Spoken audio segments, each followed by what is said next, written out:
Bem-vindos ao live show da Abrim 2025. A cada programa, um convidado diferente trazendo conteúdo relevante para você. Muito prazer, eu sou a Silvia Faro e agora a minha convidada é a Célia Bastos, diretora executiva Circana Brasil. Bem-vinda, Célia. Olá, Silvia, tudo bom? Muito prazer, muito obrigada pelo convite. Muito bom te receber. E olha, a gente vai falar sobre os novos perfis de vendas de brinquedos. Mas antes eu queria que você apresentasse a Circana. Ela é uma empresa de pesquisa de mercado? É sim, Silvia. A Circana é uma empresa de data tech, né? Nós somos especialistas globais no comportamento 360 do consumidor.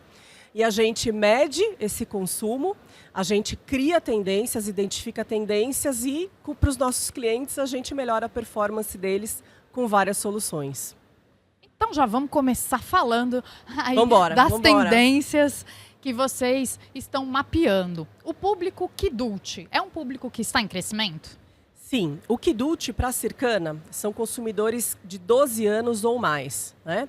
Que consomem brinquedos. A gente está falando de brinquedos especificamente. A Circana monitora outras dezenas, centenas de categorias no mundo, mas a gente vai falar de brinquedos hoje, que é a nossa especialidade. Então, quando você pensa em brinquedo, você tem vários tipos de brinquedo. E o que vem crescendo é o consumo dos brinquedos destinados aos kids, 12 mais, e adultos, né? Esses brinquedos, eles têm uma característica muito forte de conteúdo, né? E eles têm uma característica muito forte de social media. Então, sem a internet e sem os conteúdos, esse segmento de brinquedo não teria evoluído tão rápido, né? Um outro ponto também, Silvia, que é interessante é o crescimento durante e pós-pandemia. Então, com o isolamento social, todo mundo dentro de casa, fazendo as atividades indoor, olhando mais ao redor e se vendo mais restrito nas atividades, as pessoas começaram a entrar mais na internet, mais em comunidades, mais em grupos e foram dividindo os seus gostos, dividindo os seus desejos e a sua nostalgia, né? Porque num momento de, vamos dizer, de isolamento, né, de você passar por todo aquele tema que a gente passou, né, já faz 5 anos, as pessoas vão se abrigar no que faz bem mentalmente, né? Então a nostalgia veio muito forte com temas da década de 80, da década de 70, da década de 60, e tudo isso reverberou e criou um impulso muito grande no mercado Kidult, né? No Brasil, para você ter uma ideia, os brinquedos Kidult tiveram, no ano passado, em 2024, 51% de crescimento no faturamento. Nossa, é Sim. muito. No Brasil é muito, é uma coisa gigantesca. E no mundo, 9% em relação a 2021. Ou seja, mesmo depois da quebra do isolamento, quando as pessoas voltaram a se encontrar, o mercado Kidult continua crescendo em várias categorias. Brinquedos colecionáveis, figuras de ação, jogos e quebra-cabeças, blocos de montar, até pelúcia. Então tem uma série de categorias que não eram objeto de desejo de Kidults e que hoje são. E por que o Brasil, mais de 50%? Tem alguma explicação? Bom, primeiro a base era baixa, né? Então não era uma base muito expressiva em termos de total. Então, quando você fala do mercado brasileiro ainda é tradicional, né? Onde carrinhos, bonecas e brinquedos infantis e pré-escolares têm a maior participação de mercado, né? Quando você começa a entrar em alguns segmentos mais nichados, como bloco de construção. Bloco de construção é uma febre no mundo, né? Por conta da Lego, basicamente, mas a Lego já despertou o interesse de outros concorrentes, né? Então você tem a Zuru com os Max Blocks, você vem a Mattel com agora uma outra linha internacional de blocos, né? Com uma outra proposta. Então tudo isso acabou fomentando esse mercado de construção. Juntando tudo isso com a temática de um monte de licença, e isso aí cria uma febre, né, de colecionável. Então, existem categorias que cresceram muito por conta do Kidult. E esse crescimento mudou a estratégia das marcas? Em que sentido? De vendas, de divulgação, de marketing. Bem, eu acho assim, no sentido de que quando você olha o preço médio de um brinquedo no Brasil, ele é caro. Se a gente comparar em dólar em relação ao mundo, né, o brinquedo brasileiro custa 13 para 14 dólares. É o preço de um brinquedo americano, é o preço de um brinquedo mexicano. Só que o PIB per capita do Brasil é 1/10 do PIB per capita dos Estados Unidos e 1/5 do PIB per capita mexicano. Então, o brinquedo no Brasil ainda é caro, né? Então, quando a gente coloca o brinquedo do Kidult, um bloco de construção, o colecionável, como uma tendência de crescimento, sim, é verdade. Mas também a gente precisa olhar o outro lado, que é a base da pirâmide. O mercado cresce em valor por conta desses lançamentos colecionáveis, Kidults e caros, porque o mercado brasileiro absorve muito bem o patamar de preço alto, acima de 150, 200, 300 reais, mas ele cresce a base dele, graças a Deus, por conta dos valores abaixo de 50 reais. Quero pegar esse gancho do colecionável. Ele impulsiona ali o desejo do Kidult? Sim, total. O colecionável, ele é uma mania, né? A pessoa começa a colecionar e ela quer mais, mais, mais. E aí ela vai se especializando, né? E tem a teoria da escassez, né? Tudo que é mais difícil de conseguir é mais valorizado. Então, as marcas se apropriam desse conceito e lançam edições limitadas, por tempo limitado, para members, só para membros daquela comunidade, né, ou daquela plataforma.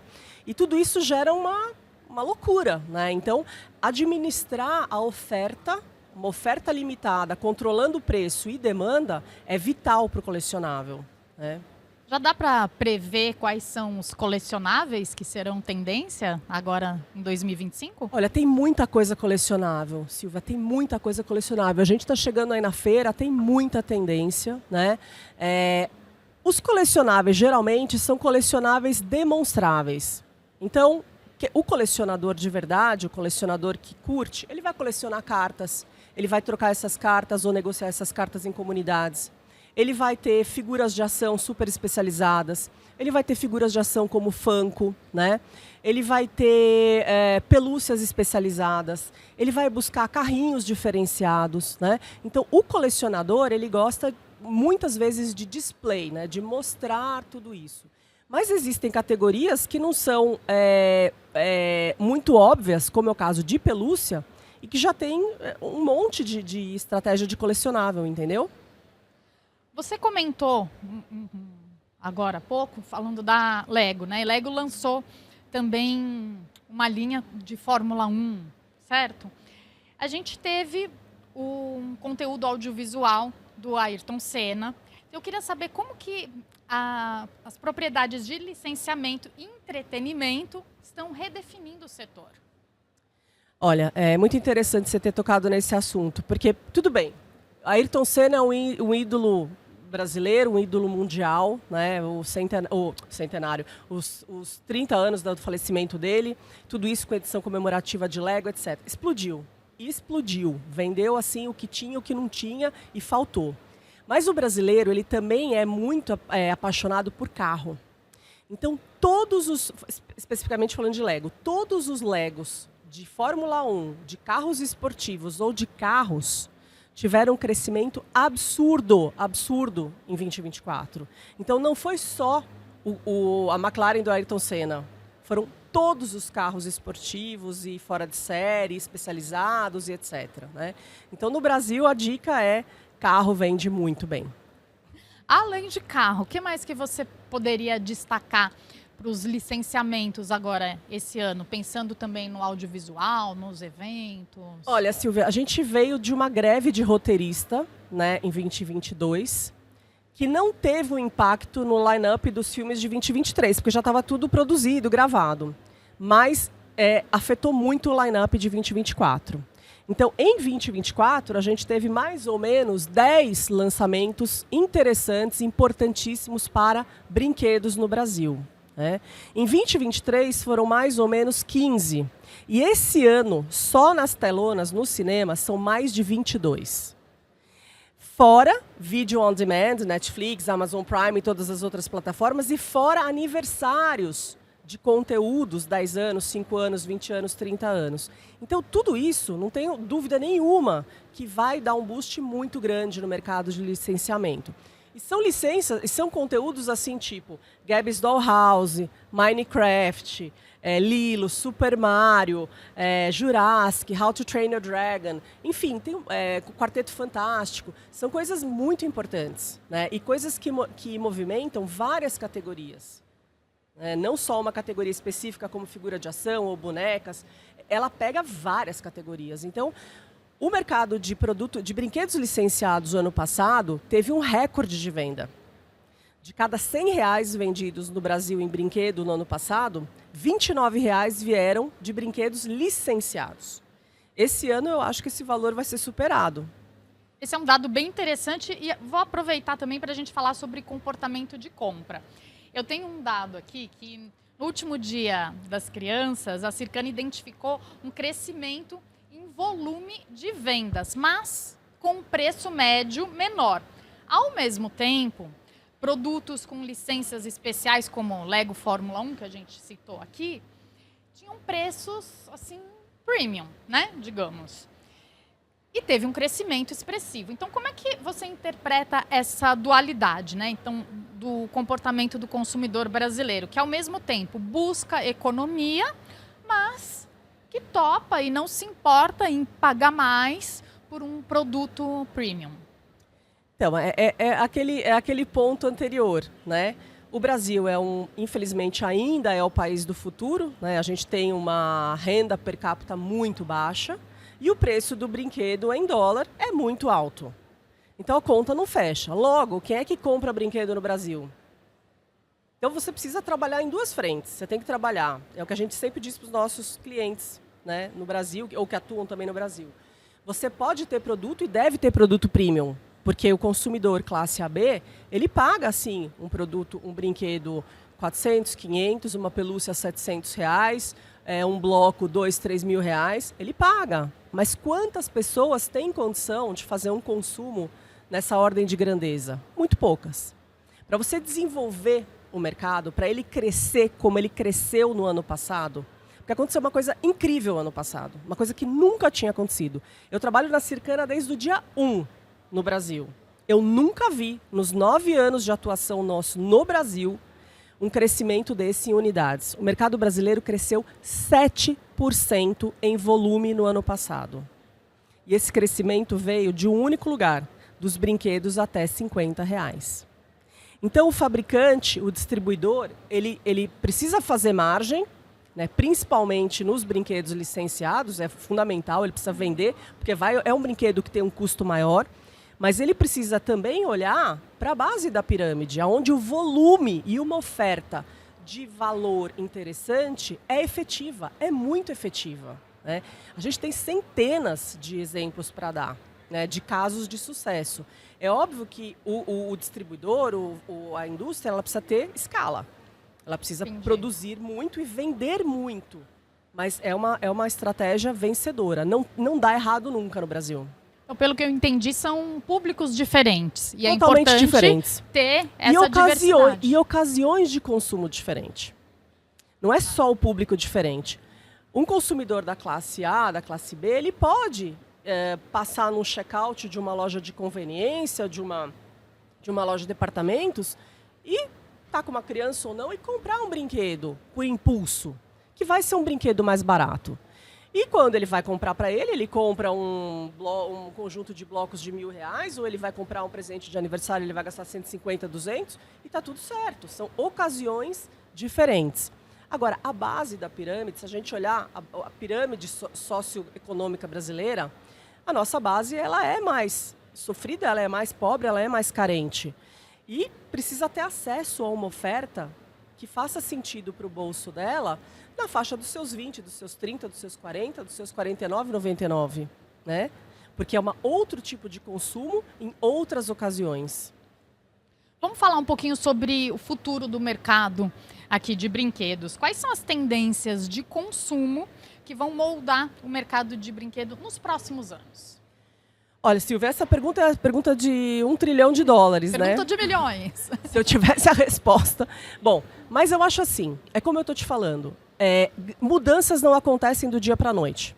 Elas levam tempo para acontecer. Isso chama tendência, né? Então, quando você vê uma coisa acontecendo 2 ou 3 vezes, você já começa a identificar uma tendência. Então, a tendência para nós é muito clara. No Brasil, o desenvolvimento do mercado de brinquedos virá da base. O ganho do mercado de brinquedos vai vir de volumes altos de brinquedos acessíveis. Isso é fato, porque ele já está acontecendo isso, dado que estourou esse crescimento de 7% ano passado. A lucratividade vem de brinquedos mais elaborados. Então, você tem que atuar com algumas estratégias, né? A tendência é faça o popular para o popular e faça o muito sofisticado para o público sofisticado, porque sempre tem consumidor para todo tipo de produto. Agora, como que essa diversidade de perfil do consumidor influencia o desenvolvimento de marketing dos fabricantes? Eu acho assim, por exemplo, você pode ter, vou dar um exemplo de uma figura de ação. Você pode ter uma figura de ação de um super-herói à venda por R$500, R$1.000. Depois você pode ter uma versão dessa figura com menos movimento, né, com menos detalhes, por R$ 99,99. E você pode ter uma versão dela menorzinha, simplesinha, por R$40, R$30. Olha, esse nosso papo aqui tá uma verdadeira aula. E eu gostaria de encerrar você deixando um recado, um conselho, uma mensagem para o fabricante, mas também para o lojista. Bom, gente, tem muita informação no mercado, né? Eu acho que os dados ajudam a gente a tomar decisões assertivas. E a Circana está aqui para ajudar vocês. Então, venham falar com a gente. Quem quiser entrar em contato com a Circana, como é que faz? celia.bastos@circana.com. Perfeito. Célia, muito obrigada. Adorei nosso papo, viu? Obrigada, foi um prazer. Esse foi mais um live show Abrim 2025. Muito obrigada pela sua participação e fica de olho que logo mais a gente volta com outro programa e mais um conteúdo exclusivo para você. Até!